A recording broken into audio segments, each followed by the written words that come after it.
Avant de plonger dans cette histoire incroyable, pensez à vous abonner à la chaîne et à activer la cloche. Ici, chaque récit a quelque chose à dire, et vous ne voudrez pas en manquer un seul. Les vacances de la famille Johnson s'annonçaient comme une bouffée d'air frais après des mois de travail intense. Marcus Johnson, agent spécial du FBI, avait organisé ce séjour à Charleston pour déconnecter complètement. Pas de dossier, pas d'enquête, juste sa femme Vanessa et leurs 2 enfants, Aliyah, 12 ans, et Jordan, 9 ans. Alors qu'ils approchaient de la ville, le soleil déclinait derrière les bâtiments historiques, peignant le ciel de nuances d'orange et de rose. Vanessa, fascinée, ne cessait de commenter les façades anciennes et les rues pavées, tandis que Marcus gardait les yeux sur la route, appréciant le calme relatif de ce moment en famille. Pourtant, l'air paisible cachait une tension invisible. Dans cette ville touristique, être noir signifiait parfois attirer des regards, des jugements, voire des accusations sans fondement. Marcus en avait conscience, et malgré son statut d'agent fédéral, il savait que la prudence serait de mise. Alors qu'ils tournaient au coin d'une rue, des gyrophares apparaissent derrière leur SUV. Un policier local, le visage fermé et les traits sévères, leur fait signe de s'arrêter. Marcus ralentit, un léger froncement de sourcils. Il ne se doutait pas que cet arrêt allait transformer un voyage de rêve en une épreuve qu'il n'oublierait jamais.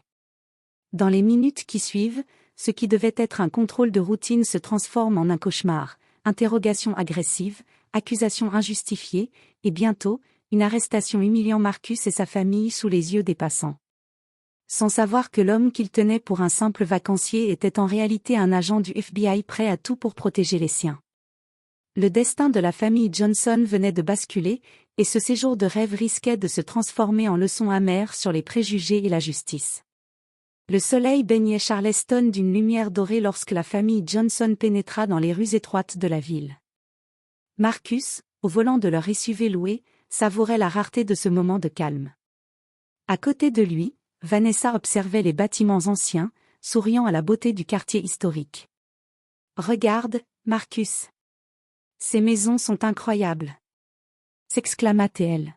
« On dirait qu'on est revenu dans le temps. » Aliyah et Jordan, assis à l'arrière, riaient en se disputant pour savoir qui apercevait le plus grand porche décoré de fleurs. Marcus esquissa un sourire, appréciant cette harmonie familiale. Mais le calme fut brutalement interrompu par le reflet des gyrophares sur le pare-brise. Un policier, visiblement sur la défensive, leur fit signe de s'arrêter. Marcus ralentit immédiatement et garait le SUV sur le bas-côté, ses mains crispées sur le volant. L'agent Rick Thompson, grand, à l'allure rigide, s'approcha avec une expression qui ne laissait rien présager de bon. Ses yeux balayaient la famille d'un regard suspicieux. « Bonsoir, messieurs dames », dit-il d'une voix sèche. « Pouvez-vous me donner vos papiers, s'il vous plaît ?» Vanessa tenta de répondre. « Nous venons juste pour des vacances, nous avons réservé un hôtel. » Mais Thompson l'interrompit. « Restez à votre place. Je vous pose les questions. Maintenant. » Le ton était sec, autoritaire, et Marcus sentit immédiatement la tension monter. L'agent ne semblait pas intéressé par leurs réponses ou leur raison d'être en ville. Il inspecta la voiture, posa des questions insistantes, et d'un simple geste, demanda à Marcus de descendre. « Pourquoi » demanda Marcus calmement, mais fermement. Thompson ne répondit pas, se contentant de répéter son ordre. Vanessa, inquiète, se pencha vers lui. « Mon mari est agent du FBI. » Mais l'agent la coupa sèchement et continua sa manœuvre, ignorant les protestations. À cet instant, Aliyah et Jordan se blottirent contre leur mère, les yeux grands ouverts. Le simple contrôle venait de devenir une arrestation humiliant toute la famille. Marcus savait qu'il devait garder son calme, protéger sa famille, et trouver un moyen de retourner la situation avant qu'elle ne dégénère. Marcus observait chaque geste de l'agent Thompson avec attention. Chaque mouvement trahissait son impatience et sa suspicion excessive. Vanessa serra doucement la main de Marcus, comme pour lui transmettre courage et soutien. Les enfants, silencieux, tentaient de comprendre pourquoi leur simple voyage s'était transformé en cauchemar. « Où allez-vous exactement » demanda Thompson, le ton tranchant. « À notre hôtel » répondit Marcus calmement. « Nous avons une réservation confirmée. » L'agent fronça les sourcils, comme si cette réponse ne suffisait pas. Il demanda à Vanessa et aux enfants de descendre de la voiture. Vanessa obéit, mais avec réticence, protégeant ses enfants contre le froid du soir et le vent léger. « Monsieur, je vous assure que nous n'avons rien fait de mal, » dit Marcus en essayant de garder sa voix posée. « Assez parlé. Descendez. Maintenant. » Thompson se rapprocha, inspectant Marcus comme s'il voyait un criminel. Ses yeux parcouraient chaque détail, le SUV neuf, les vêtements soignés, la famille qui semblait normale. Mais à ses yeux, tout cela ne comptait pas. Un couple de touristes observa la scène depuis le trottoir, chuchotant entre eux. D'autres passants prirent leur téléphone pour filmer. Marcus sentit l'injustice de la situation monter, mais il savait qu'une réaction impulsive ne ferait qu'empirer les choses. Il remarqua que l'agent avait un carnet ouvert, prêt à noter n'importe quel prétexte pour créer un rapport défavorable. Les questions devinrent de plus en plus intrusives. « Avez-vous été vu ici avant ? Avez-vous des antécédents judiciaires ? Pourquoi êtes-vous si tendu ?» Vanessa tenta de raisonner l'agent. « Nous sommes juste des vacanciers. Nous n'avons rien fait pour attirer votre attention. » Thompson l'ignora complètement, fixant Marcus avec suspicion, refusant de reconnaître leur innocence. Marcus réalisa que cette situation était devenue bien plus qu'un simple contrôle routier. Il devait protéger sa famille et trouver un moyen de désamorcer l'hostilité de Thompson sans révéler encore son identité. À l'intérieur de lui, une seule pensée, rester calme, rester stratégique, et attendre le bon moment pour agir. L'air du soir semblait se refroidir d'un seul coup, et la tension monta dans le quartier calme de Charleston. Marcus sentit l'atmosphère devenir électrique. Thompson, visiblement frustré par le calme et la retenue de Marcus, leva la voix. « Assez parlé. Sortez de la voiture, maintenant. » Marcus obéit lentement, levant les mains pour montrer sa coopération. Vanessa s'avança, essayant de protéger les enfants. « Mon mari est un citoyen respectueux de la loi. Vous n'avez aucun droit. » « Silence !» ordonna Thompson, impitoyable. En un mouvement sec, Marcus fut menotté derrière le dos. Le choc traversa Vanessa comme un coup de tonnerre. Alia et Jordan, terrifiés, se cramponnèrent à leur mère.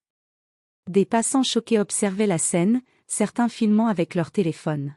« Qu'est-ce que vous faites ?» hurla Vanessa, incapable de contenir sa colère et sa peur. Marcus, malgré l'humiliation, tenta de calmer la situation. « Vanessa, reste calme, protège les enfants. » Thompson ne répondit pas. Il l'escorta vers son véhicule de police, ignorant les protestations et les regards indignés des témoins. La famille entière fut séparée, Vanessa et les enfants restant sur le trottoir, impuissants face à l'injustice. Marcus sentit une colère froide monter en lui. Chaque mot, chaque geste de Thompson était chargé de préjugés raciaux. Il savait que révéler sa profession maintenant pourrait soit sauver la situation, soit la transformer en conflit encore plus dangereux. Dans le silence pesant du quartier, la seule chose que Marcus pouvait faire était de rester maître de lui-même, protéger sa famille, et préparer son prochain mouvement stratégique. Chaque seconde qui passait semblait étirer l'instant, transformant un simple contrôle en un cauchemar public, humiliant la famille sous les yeux de toute la ville. Vanessa serrait les mains de ses enfants, leurs visages crispés par la peur et l'incompréhension. Les passants murmuraient, certains prenant des vidéos, d'autres exprimant leur indignation à voix basse. Marcus, menotté à l'arrière du véhicule de police, observa calmement la scène.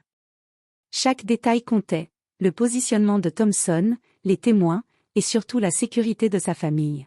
« Je vous assure que nous n'avons rien fait de mal, » dit Vanessa, sa voix tremblante mais ferme. L'agent Thompson la fixa avec un mélange de mépris et d'hostilité. Marcus sentit que la situation ne pouvait plus durer ainsi. Dans un geste discret, il fit glisser son téléphone sécurisé dans sa poche et envoya un signal d'urgence au FBI. Quelques secondes plus tard, son collègue reçut l'alerte et commença à localiser la famille.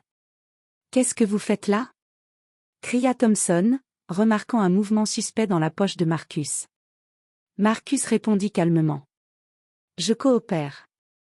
Je ne veux pas de conflit. Mais il est important que ma famille soit protégée. » Thompson fronça les sourcils, irrité par la patience de Marcus. Chaque mot, chaque geste semblait renforcer sa suspicion. Mais Marcus savait qu'il devait gagner du temps.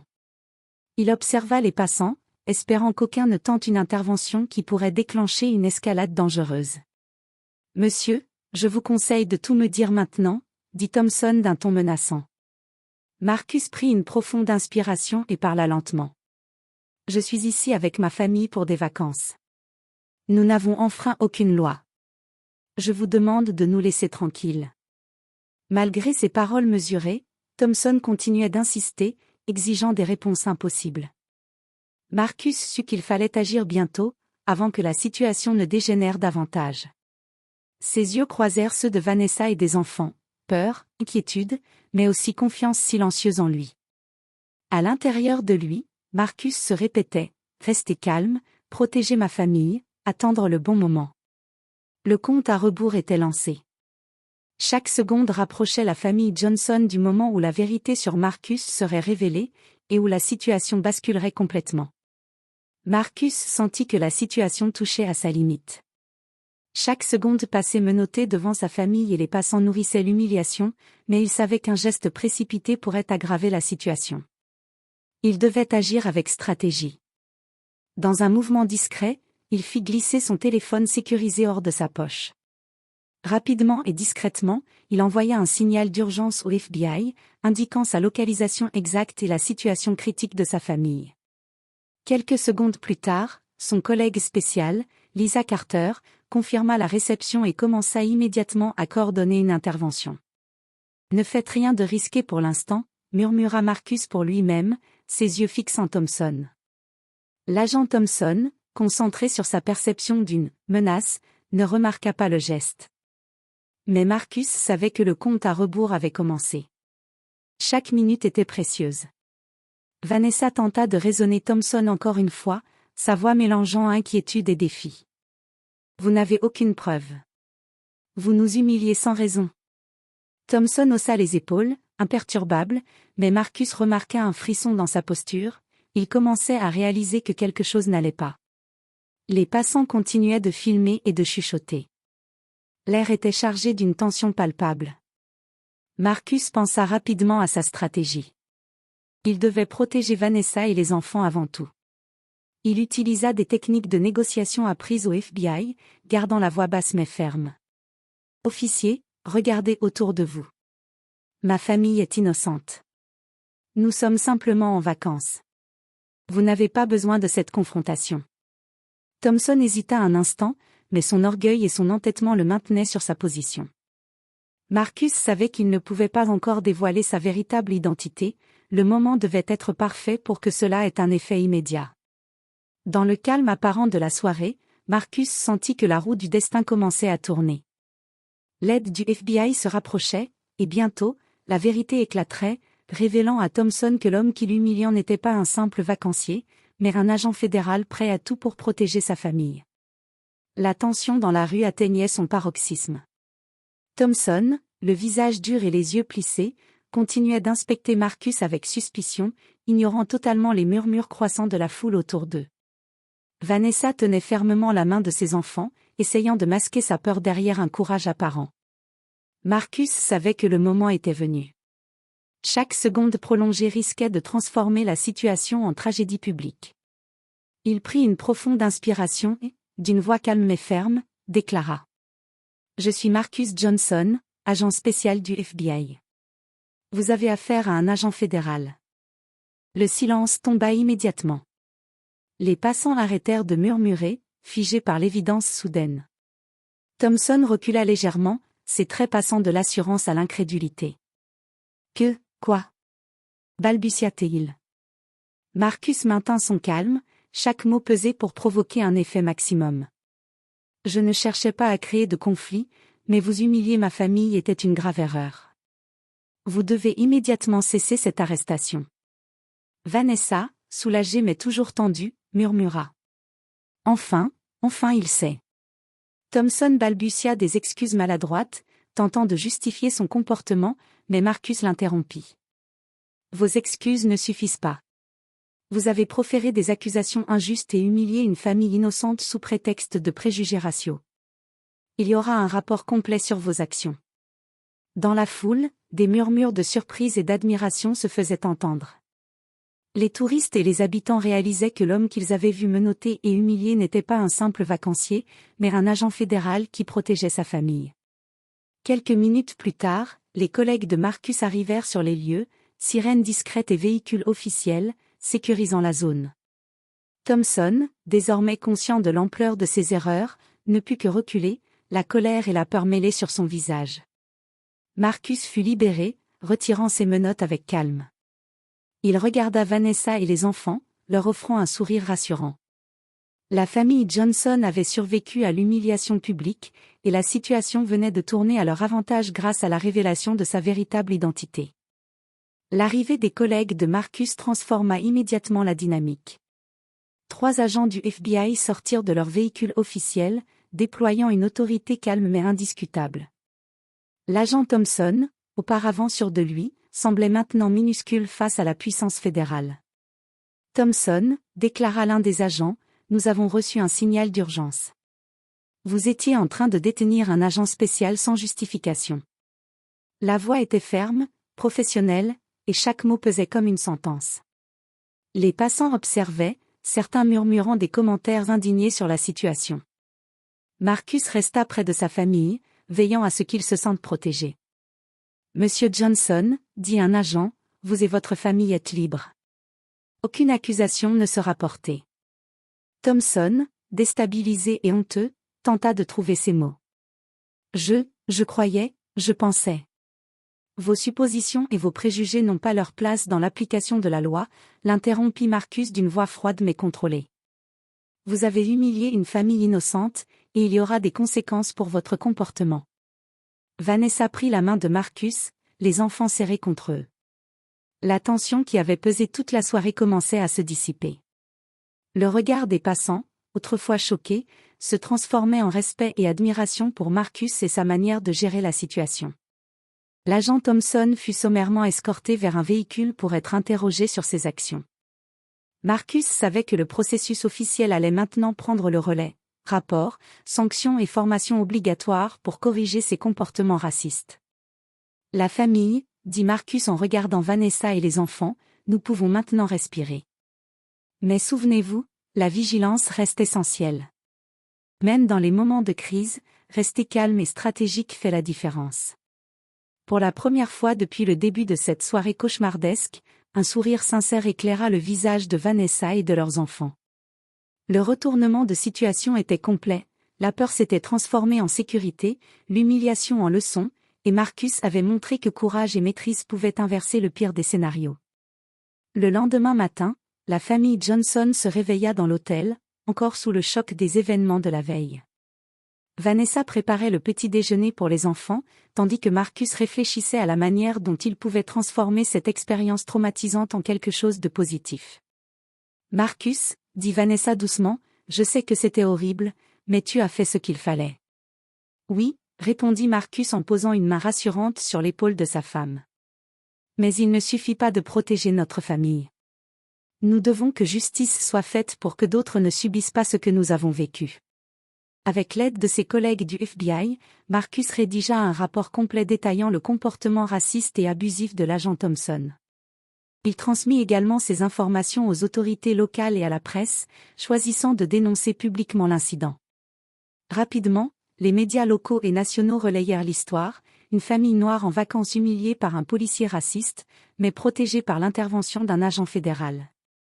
Les réactions fusèrent, indignation, soutien, et appel à la réforme du comportement de certains policiers dans la ville. Marcus prit la parole lors d'une conférence de presse organisée par le FBI et les autorités locales. Cette expérience nous rappelle qu'aucune famille, quelle que soit sa couleur de peau, ne devrait être humiliée ou arrêtée sans raison. Mais elle nous enseigne aussi que la vigilance, la préparation et le courage permettent de protéger les innocents et de faire respecter la justice. Vanessa et les enfants étaient présents à ses côtés. Aliyah tenait un petit carnet où elle avait dessiné leur famille ensemble, un symbole de résilience. Jordan, encore un peu intimidé par la scène, serra la main de Marcus avec fierté. Cette épreuve avait laissé des cicatrices, mais elle avait aussi transmis une leçon essentielle. Le racisme ne doit jamais rester impuni, et la voix de ceux qui subissent l'injustice peut et doit se faire entendre. La famille Johnson, bien que marquée, en ressortait plus forte et déterminée à défendre ce qui est juste. Dans les jours qui suivirent, l'histoire de la famille Johnson se répandit comme une traînée de poudre. Les habitants de Charleston, choqués par l'arrestation injustifiée, commencèrent à s'organiser pour soutenir la famille et dénoncer le comportement raciste de l'agent Thompson. Des groupes citoyens se formèrent, certains tenant des pancartes, d'autres partageant des messages sur les réseaux sociaux: Justice pour les Johnson, stop au profilage racial, une famille innocente mérite protection et respect. La ville entière semblait secouée par une vague de solidarité inattendue. Marcus et Vanessa, bien que toujours sous le choc, décidèrent de participer activement à cette mobilisation. Marcus, dans son rôle d'agent fédéral, et Vanessa, avec son charisme naturel, rencontrèrent les leaders communautaires pour discuter de moyens concrets de lutter contre les abus policiers. Nous devons transformer cette expérience en changement réel, dit Marcus lors d'une réunion publique. Pas seulement pour nous, mais pour toutes les familles qui pourraient un jour être victimes d'injustice. Vanessa ajouta. La peur et l'humiliation peuvent être écrasantes, mais ensemble, nous pouvons créer une communauté plus sûre et plus juste. Les enfants participèrent aussi à leur manière. Aliyah écrivit un petit texte sur l'importance de la justice et de l'égalité, tandis que Jordan dessina des affiches de soutien pour la famille. Les médias locaux relayèrent ces initiatives, renforçant le mouvement. L'agent Thompson, quant à lui, fut suspendu et placé sous enquête interne. Les habitants et les autorités locales se rendirent compte que le profilage racial et l'abus de pouvoir ne pouvaient plus être tolérés. La famille Johnson, autrefois simplement en vacances, devint un symbole vivant de résilience et de lutte contre l'injustice. La solidarité de la communauté renforça leur détermination et fit naître une lueur d'espoir. Même face au racisme et à la peur, la voix des innocents pouvait changer les choses. Le soleil se levait sur Charleston, baignant la ville dans une lumière douce et apaisante. La famille Johnson se préparait à quitter l'hôtel, leurs bagages soigneusement rangés dans le SUV. Malgré les événements récents, un sentiment de sérénité et de victoire régnait dans la voiture. « Tu sais, papa, » dit Aliyah en regardant par la fenêtre, « je suis fière de toi. Tu nous as protégés et tu as fait ce qu'il fallait. » Jordan, assis à côté d'elle, acquiesça. « Oui, et je veux être courageux comme toi un jour. » Marcus sourit, sentant une fierté profonde pour ses enfants. Vanessa posa sa main sur la sienne. « Nous avons traversé quelque chose de terrible, mais nous en sortons plus forts et plus unis. » Alors qu'ils prenaient la route vers l'aéroport, Marcus réfléchit à tout ce qu'ils avaient vécu. L'humiliation, la peur, la colère, mais aussi le courage, la solidarité et la justice. Il savait que le racisme et les abus de pouvoir existaient toujours, mais cette expérience avait montré que l'action, la vigilance et la résilience pouvaient faire la différence. « Peu importe où nous allons, » dit-il à sa famille, « souvenez-vous toujours, restez calme, restez fort et défendre ce qui est juste. C'est cela qui nous protège, nous et ceux qui n'ont pas de voix. » Vanessa, Aliyah et Jordan sourirent, sentant la force et la sagesse de cette leçon. La famille Johnson quitta Charleston, marquée par l'expérience mais victorieuse, unie par des liens renforcés et la certitude que, même dans l'injustice, la vérité finit toujours par éclater. Leur voyage de vacances avait commencé comme un simple moment de détente, mais il s'était transformé en une leçon de courage, de justice et d'espoir, une leçon qu'ils n'oublieraient jamais.